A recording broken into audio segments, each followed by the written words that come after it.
Okay, quadratic models. So here's an example. So Jenny wishes to fence off a rectangular vegetable garden in her backyard. She has 20 meters of fencing wire to use, and she will use part of it an existing fence, so that she will only have to use 3 sides. Calculate the maximum area enclosed. So if you look at the diagram, so here's the fence. So she's really got to only do this rectangular bit here. So she only has to wire that part. So if you think about a rectangle, so I'm just going to call the width of the rectangle Z, and I'll call the length of it X. So if that's Z, this is also Z. So if we thought of a formula now, because we have in total 20 meters of wire, so we could say the Z plus the X plus the Z has to all add up to 20. So we could say 20 to Z plus X, okay? But I want to get Z in terms of X, so I'm going to rearrange the formula. So I'm going to have 20 minus X equals 2Z, and I've got 20 minus X divided by 2 equals Z. Okay, so we could simplify that 2 to say 10 minus X on 2 equals Z, same thing. Now, the reason I did that is I want to, when I go to change this, so we're asking what's the maximum area. If you have a look, the maximum area. So area of a rectangle, sorry, yeah, so area of a rectangle is obviously length times width.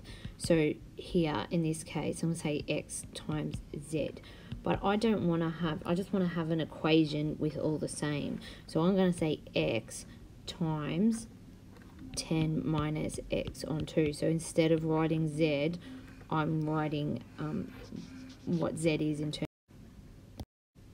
So if I was going to graph this quadratic, it's going to be a negative quadratic. It's going to look like that, something like that.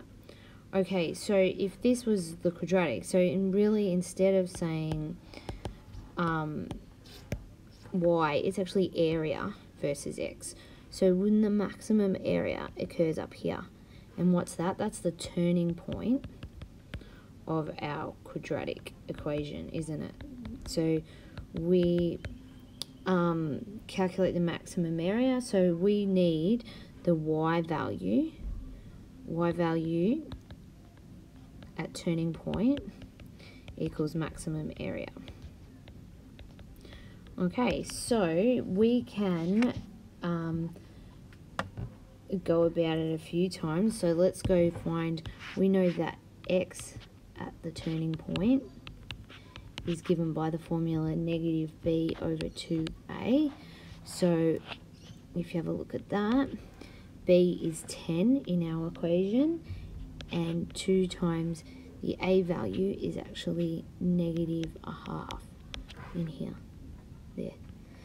Okay, so if you do that, you get negative 10 on negative 1, which equals 10. So now we know x equals 10 at the turning point. So if we go to, okay, so now we know x is 10 at the turning point, so we can use, to find the area, we'll use this. So area equals 10x minus x squared on 2, but I'm going to use x is 10.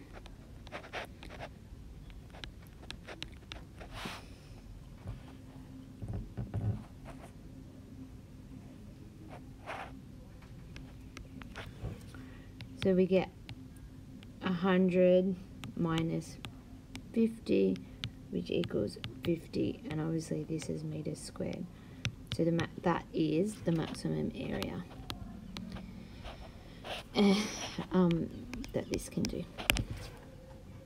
Bit harder than the dog's thinking. Yeah, I reckon she is. Like, you're useless. Yeah.